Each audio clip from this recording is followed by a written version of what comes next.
Hola, bienvenidos a la tercera y última parte de nuestra serie de podcasts Ultimate Psycho, Psicópata Extremo, por Darleta Manca y Nadine González. Volvemos a avisar de si este es el primero que escuchan en nuestra serie, les invitamos que vayan a escuchar el primer caso por si gustan. Ahora sí, comencemos. El último caso de hoy se titula como una de las mayores tramas policiales en la historia de Corea del Sur, conocida como los asesinatos en serie de Hwa Seong. Uno de los sucesos que la policía coreana duró décadas y décadas en descubrir quién era el asesino real hasta ahora, pues nosotras nos vamos a centrar en contarles sobre la persona responsable y que al ser capturado dio por cerrado estos asesinatos, Lee Chung-hae, quien nació en 1963. Esto empieza así. Entre las fechas del 15 de septiembre de 1986 y 3 de abril de 1991, 5 años en total, en la ciudad de Corea del Sur, Hwa Seong se desencadenó el caso criminal más grande del país, al encontrarse múltiples mujeres asesinadas y violadas, víctimas del que fue considerado como el primer asesino serial en Corea del Sur. Había una particularidad en el modus operandi de Lee Chung-hae. Lo único que le importaba es que fueran mujeres. Acechaba en las sombras, observando y siguiendo a sus víctimas hasta sus casas, esperando el momento adecuado para atacar. Cada mujer se le encontraba atada o amordazada, en su mayoría estranguladas con sus manos o con algún artículo de su ropa. Todas oscilaban entre los 13 a 71 años de edad. Se cree que apuntó a estos rasgos particulares, las víctimas eran más fáciles de dominar, vulnerables. Se estima que casi más de 300.000 oficiales estuvieron a cargo del caso y con más de 21.000 sospechosos investigados. Una gran operación policial y a pesar de todo esto nunca pudieron dar con el asesino. El caso había quedado un poco muerto o nulo durante casi 3 décadas, por 33 años para ser más exactos, teniendo una gran similitud con el asesino del Zodíaco, un asesino de Estados Unidos.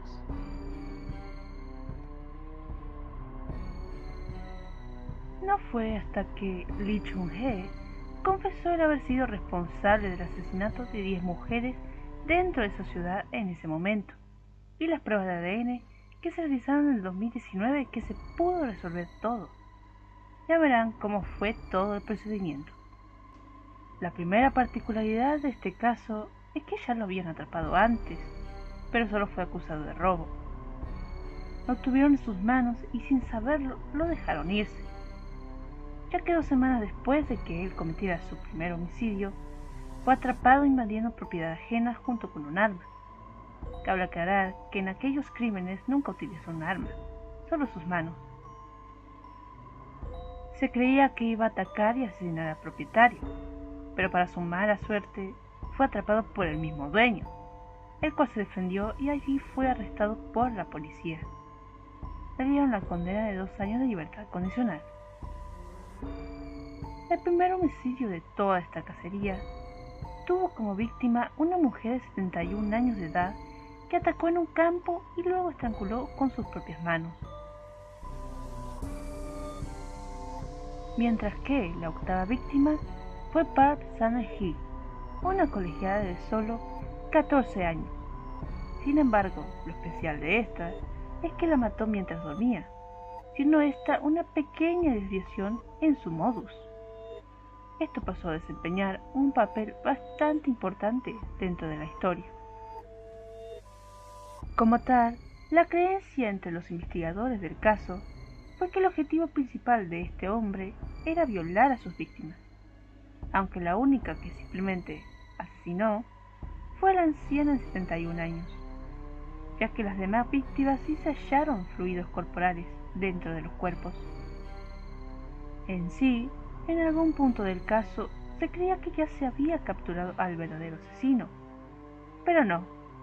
Una persona inocente pasó alrededor de 19 años y 6 meses en la cárcel antes de ser puesto en libertad.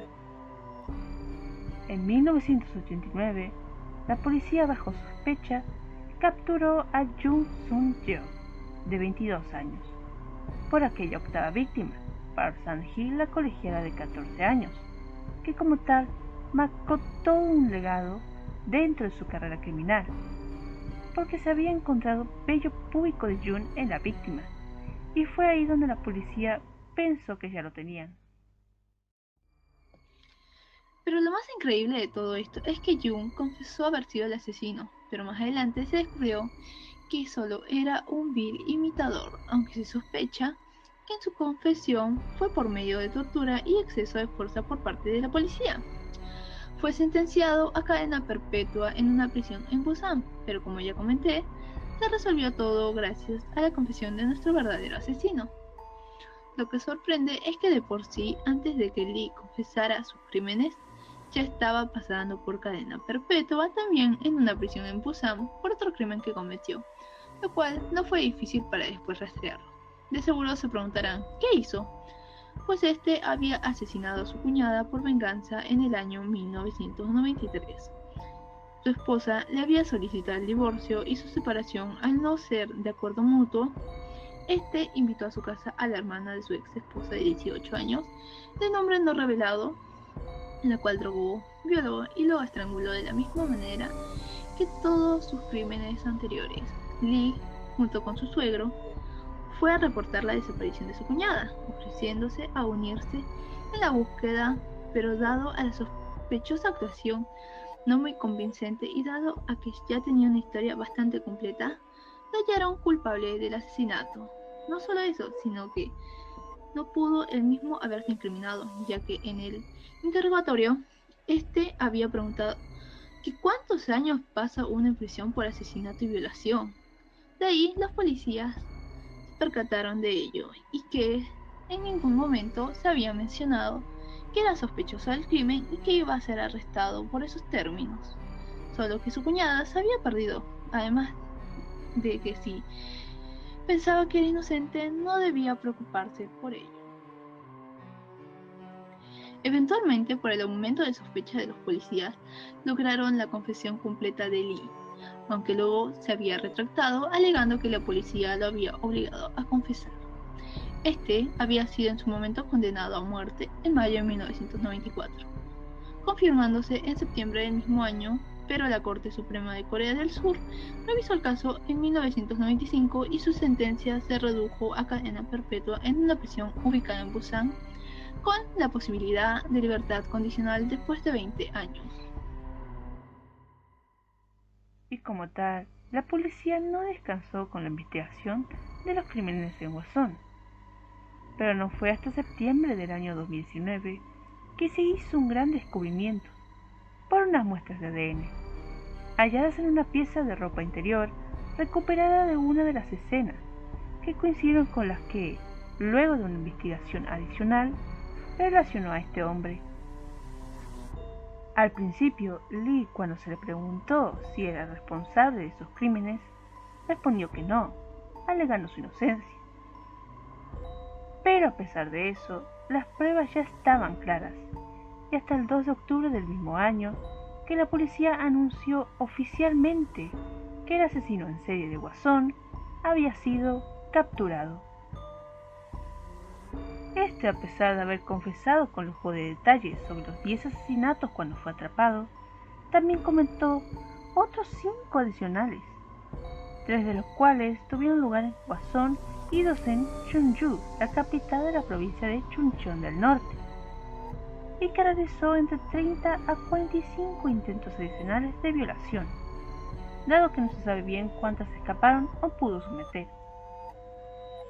Sin embargo, hay que destacar que, a pesar de haber confesado todos sus crímenes, el Estatuto de Limitaciones en el momento de los asesinatos en que lo hizo dice que una persona no será considerada responsable de estos crímenes de primer grado si es que no se han iniciado procedimientos legales dentro de los 25 años. Pero esta ley fue abolida en el año 2015, por lo que no se aplicó retrospectivamente al caso. Además, se especula que Lee no confesó legítimamente, puesto que estaba cumpliendo cadena perpetua, pero con la posibilidad de solicitar libertad condicional después de 20 años, y agregar que él en la cárcel era el prisionero modelo, Su comportamiento era íntegro, tranquilo y respetuoso con todos los que interactuaba,